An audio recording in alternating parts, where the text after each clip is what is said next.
السلام علیکم اسٹوڈینٹس، کیسے ہیں آپ؟ ٹھیک ہیں؟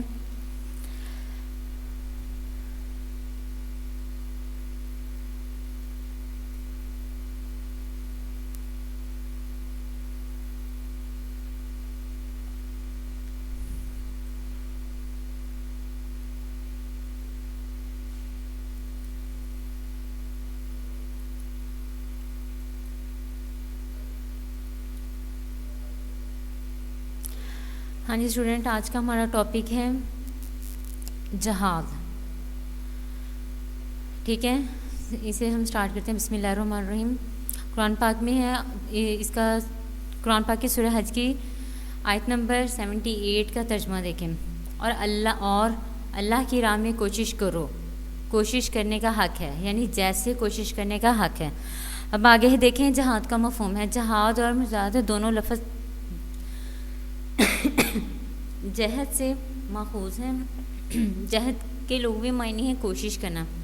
شرع اسلام میں جہاد اس کوشش اور سعی کا نام ہے. سعی بھی کیا ہوتا ہے؟ کوشش کرنا ہی ہوتا ہے. ٹھیک ہے، جو دین کی حفاظت، سر بلندی اور اس کی اشاعت کے لیے کی جائے، یعنی اس کو پھیلانے کے لیے. ٹھیک ہے، دیکھیں جامع و وسیع مفہوم. زبان سے دین کی اشاعت اور سر بلندی اور اس کے لیے دلائل دینا قلم کے ذریعے. ٹھیک ہے، قلم کے ذریعے اسلام کی خدمت کرنا، یعنی کتابیں اور نظم و نثر لکھنا. اسلام کی سر بلندی کے لیے روپیہ پیسہ خرچ کرنا. تبلیغی ادارے قائم کرنا، مدرسے اور کتب خانے قائم کرنا. یہ ساری کی ساری صورتیں جہاد ہیں. ٹھیک ہے، یہ ہے جہاد کا وسیع مفہوم پڑا ہے. کہ ٹھیک ہے کہ جہاد اور بھی کن طریقوں سے کیا جاتا ہے. ٹھیک ہے، اب آگے ہے جہاد کا مقصد. دیکھیں جہاد کا مقصد کیا ہے. اصل مقصد ہے کہ اللہ تعالیٰ کے دین کو سر بلند کرنا. ٹھیک ہے، اب یہاں پڑھتے ہیں یہاں سے. ایک دن ایک بدو رسول پاک صلی اللہ علیہ وآلہ وسلم کی خدمت میں حاضر ہوا اور عرض کیا کہ یا رسول اللہ، ایک شخص مال غنیمت کے لیے لڑتا ہے، دوسرا شہرت کے لیے لڑتا ہے. ٹھیک ہے، تیسرا قوم برادری اور عزت کے لیے لڑتا ہے. ٹھیک ہے، فرمائیے ان میں سے اللہ کی راہ میں کون لڑتا ہے؟ تو پھر آپ صلی اللہ علیہ وآلہ وسلم نے فرمایا مجاہد فی سبیل اللہ صرف وہ ہے جو اس لیے لڑتا ہے کہ اللہ کا کلمہ سر بلند ہو. اس ارشاد سے اس بات کی پوری طرح وضاحت ہوتی ہے کہ جہاد کی غرض و غائز صرف یہ ہے کہ اللہ کے دین کو سر بلند کیا جائے. ٹھیک ہے، اب دیکھیں جہاد کا سب سے اعلیٰ اور بلند مرتبہ یہ ہے کہ دین کی خاطر ہم اپنی اور اپنی عزیز و اقارب کی جانیں تک قربان کر دیں. یعنی ٹھیک ہے نا، جہاد کا اعلیٰ اور بلند مرتبہ یہ ہے. ٹھیک ہے، ہم اپنی بھی، ٹھیک ہے، اور اپنے عزیز و اقارب کی بھی جانیں تک قربان کر دیں. یعنی ہمیں اتنا ہو کہ ہم اللہ کی راہ میں اگر کریں تو مطلب ہمیں اپنی جان، اپنے عزیز و اقارب کی جان تک قربان کرنی پڑے تو اس میں ہم دیر نہیں کریں گے. ٹھیک ہے نا، اور مخالفین اسلام کے سامنے سینہ تان کے میدان جنگ میں نکل آئیں. اس آخری شکل کو قرآن مجید قتال یعنی لڑائی کے نام سے پکارتا ہے. ٹھیک ہے، لہٰذا یہ بات واضح ہے کہ صرف مسلح جنگ ہی جہاد نہیں بلکہ یہ جہاد کی ایک شکل ہے جو مجبوراً اس وقت کیا جاتا ہے جب مخالفوں کی طرف سے دین پر حملہ شروع ہو جائے یا دین کو بلند کرنے کی دوسری تمام صورتیں ختم کر دی جائیں. اب دیکھیں ضرورت و اہمیت. زندگی کا یہ کارخانہ صرف محنت اور کوشش کے بل پر قائم ہے. کاشتکار محنت کر کے فصل اگاتا ہے، تاجر اپنی محنت اور سرمایہ سے خوشحالی حاصل کرتا ہے. ٹھیک ہے، صنعت و حرکت کی تمام کی تمام محنت کی کرشمہ سازی ہے. لہٰذا بندہ مومن کو اللہ تعالیٰ کی طرف سے یہ حکم ہے کہ وہ پوری کوشش کر کے دین کی کھیتی کی آبیاری کرے، اس کی حفاظت کرے، جان لڑا دے، اس کے پھلنے پھولنے کے لیے مخالفت کے لیے تمام تھپڑوں کے اوپر سہ لے تاکہ ٹھیک ہے. اب دیکھیں سورہ توبہ کی آیت نمبر 40 میں ارشاد الہی، اس کا ترجمہ دیکھیں. یعنی ارشاد الہی ہے کلمات اللہ ہی العلیٰ، یعنی اللہ کا کلمہ بالا ہے. ٹھیک ہے، یہ دنیا ایک رمز گاہ ہے، اس میں خیر و شر دونوں پہلو بے پہلو موجود ہیں اور برائی کی قوتیں بڑے منظم طور پر کام کر رہی ہیں. لہٰذا اسلام کی حفاظت کے لیے مسلمانوں پر جہاد کا فریضہ عائد ہے. تاکہ مسلمانوں کی اجتماعی زندگی، ان کے ادارے تہذیب و تمدن اور ان کی عبادت گاہیں شیطانی کی بتوں سے محفوظ رہیں. ٹھیک ہے. آگے قرآن پاک کی سورہ عنکبوت کی آیت نمبر 6 کا ترجمہ دیکھیں. اور جو کوئی جہاد کرتا ہے اور اپنی ہی ذات کی بھلائی کے لیے کرتا ہے، اللہ یقیناً تمام جہان والوں سے بے نیاز ہے. مفہوم یہ ہے کہ اس مجاہد کا مطالبہ اللہ تعالیٰ تم سے اس لیے نہیں کر رہا کہ اپنی خدائی قائم کرنے اور قائم رکھنے کے لیے تمہاری کسی مدد کی ضرورت ہے. تمہاری اس لڑائی کے بغیر اس کی خدائی نہ چلے گی، بلکہ وہ اس لیے تمہیں اس کشمکش میں پڑنے کی ہدایت کرتا ہے. یہی تمہاری ترقی کا راستہ ہے. اس ذریعے سے تم بدی اور گمراہی کے چکر سے نکل کر نیکی اور صداقت کی راہ میں بڑھ سکتے ہو. اس سے تم دنیا میں خیر و صلاح کے علمبردار اور آخرت میں خدا کی جنت کے حقدار بنو گے.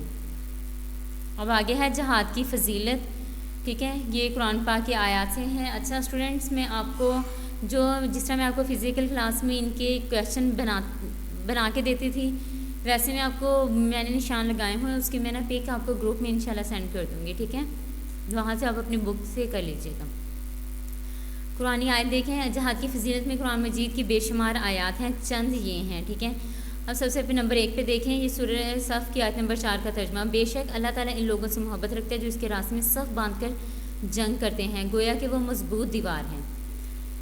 پھر اسی طرح دیکھیں نمبر 3 پہ سورہ حج کی آیت نمبر 78 میں ارشاد الہی ہے. اس کا ترجمہ دیکھیں. اور اللہ کی راہ میں کوشش کرو جیسے کہ کوشش کرنے کا حق ہے. ٹھیک ہے. اس میں سے آپ نے کوئی سے 4 کر لینی ہے. ٹھیک ہے. آگے احادیث نبی دیکھیں صلی اللہ علیہ وسلم. اس طرح احادیث میں بھی جہاد کی فضیلت اور ثواب کا بہت ذکر ہے. نمبر 1 پہ دیکھیں. ابو ذر رضی اللہ تعالیٰ عنہ کہتے ہیں کہ میں نے حضور صلی اللہ علیہ وآلہ وسلم سے پوچھا کون سا عمل سب اعمال سے اچھا ہے. آپ صلی اللہ علیہ وآلہ وسلم نے جواب دیا اللہ پر ایمان لانا اور اس کی راہ میں جہاد کرنا. ٹھیک ہے.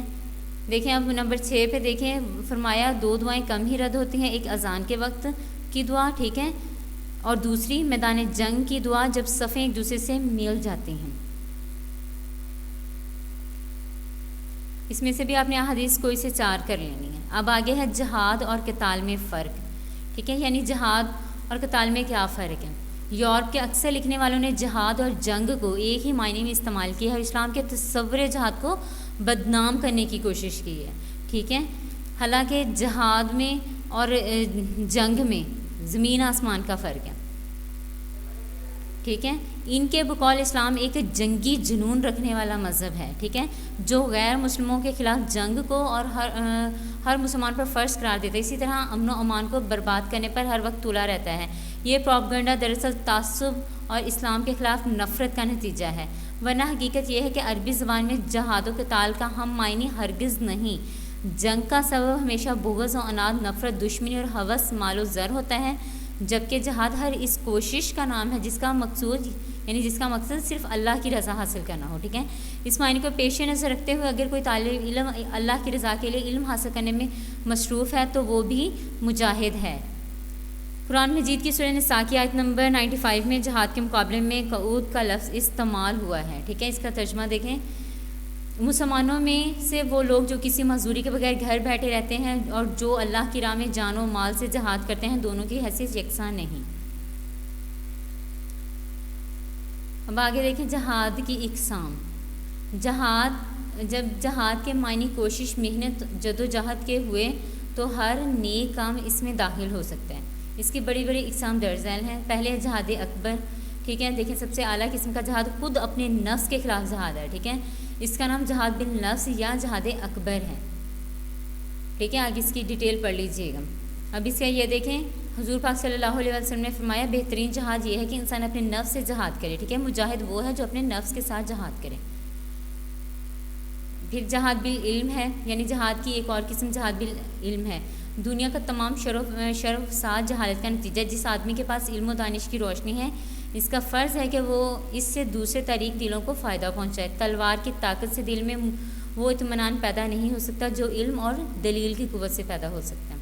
آگے جہاد بالقلم ہے. آج کل سراسر علمی دور ہے. لوگ تحریر سے بہت زیادہ اثر قبول کرتے ہیں. اس دور میں جو شخص تصانیف رسائل مضامین اس غرض سے لکھتا ہے اس سے دین کی حمایت، اس کے اشاعت و تدریج اور مخالفین کے اعتراضات کے جوابات دیے جائیں تو وہ بھی جہاد کی ایک صورت ہے. آگے جہاد بالمال ہے. اللہ تعالیٰ نے انسان کو جو مال